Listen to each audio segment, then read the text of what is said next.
本周市场聚焦于银行板块的危机、科技巨头密集发布的企业财报以及多项重磅经济数据。在银行板块，第一共和银行在财报中宣布，第一季度净损失了720亿美元的存款。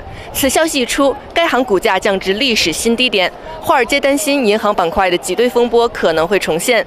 在科技板块，本周包括微软、谷歌母公司 Alphabet 以及脸书母公司 Meta 在内的多家科技巨头发布了企业财报。强劲的财报数据大大提振了市场的情绪。科技板块在经历低谷及裁员后，是否将重新回到高峰？第一共和银行的暴跌之后，银行板块危机是否还将蔓延？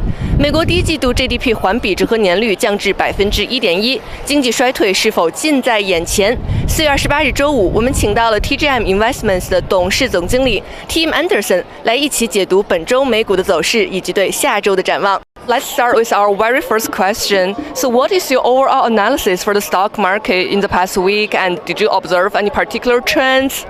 Well, clearly, the market has been in a relatively tight range for the last few months because there are some fears and a lot of people talking about a recession later in the year. But the earnings that we got this week, particularly from big tech, really aren't showing that yet. And just as importantly, their guidance for the second half of the year is they're not guiding lower, and they're not saying we're really worried about the second half of the year. So it's like the top-down macroeconomist people are still keep talking about this inevitable recession, but the CFOs and the finance people at the individual companies are just saying, we hear what you're saying, but we just don't see it yet. So that's the battle really that's going on between the top-down macro and the bottom-up individual companies and financial analysts.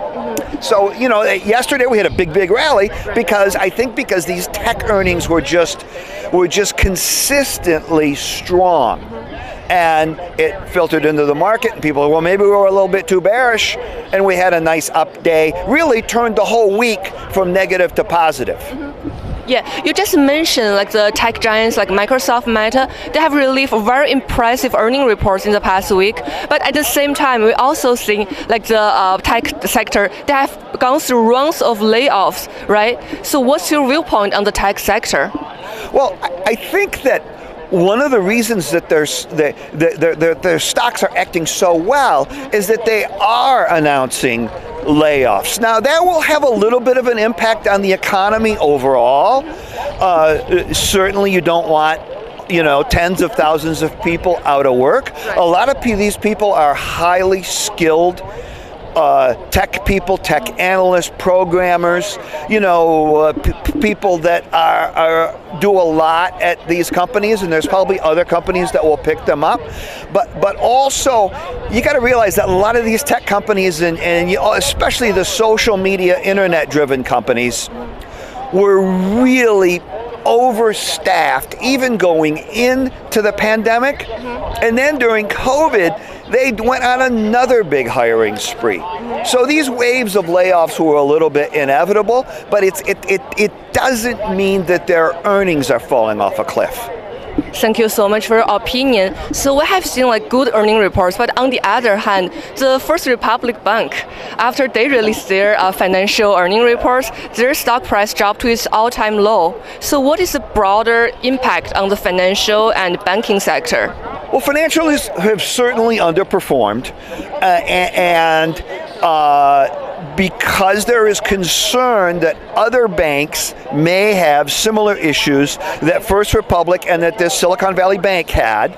Now, that's not necessarily the type of contagion that we had 12, 14 years ago during the global financial crisis. 2008? Yes, 2008, 2009. It's different because there was a tremendous amount of collateral damage between different financial institutions stemming from very, very complex and complicated mortgage derivative products.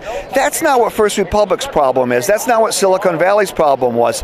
They just had a lot of government securities, which are really still good money pieces of paper on their balance sheet, but they were below where they had bought them, and then they started to get a lot of withdrawals. Exactly. So then to make up for that, they had to sell some of this paper at a loss, but that's not, they don't necessarily have a lot of collateral risk with other institutions in the financial sector. Let's come to the last question, which is about Federal Reserve. Yeah. Right now, with the Federal Reserve, they are signaling a potential interest rate hike in the near future, right? Next week. Yeah, next week on May the 3rd.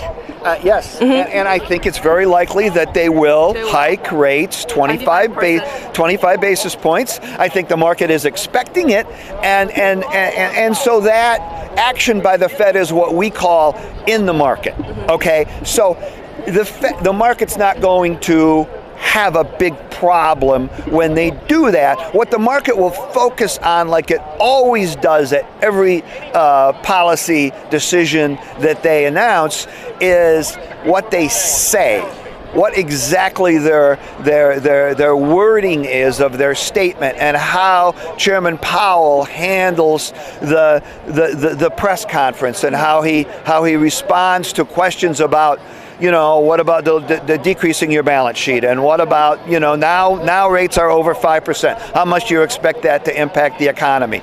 We got very important employment numbers out, inflation numbers out early this morning.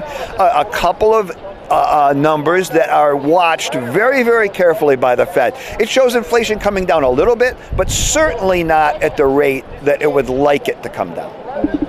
So do you think the market already priced in like the potential interest rate hike? Of 25 basis points, yes. Yes, because there's an 85% likelihood, looking at the pricing on Fed funds futures, of a 25 basis point hike. And I think the market will really look to some guidance from the Fed that we're very close, we can't guarantee anything, but this may be our last hike for a while.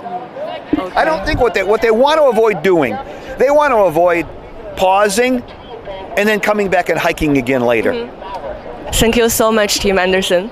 Oh, it's so nice to talk to you.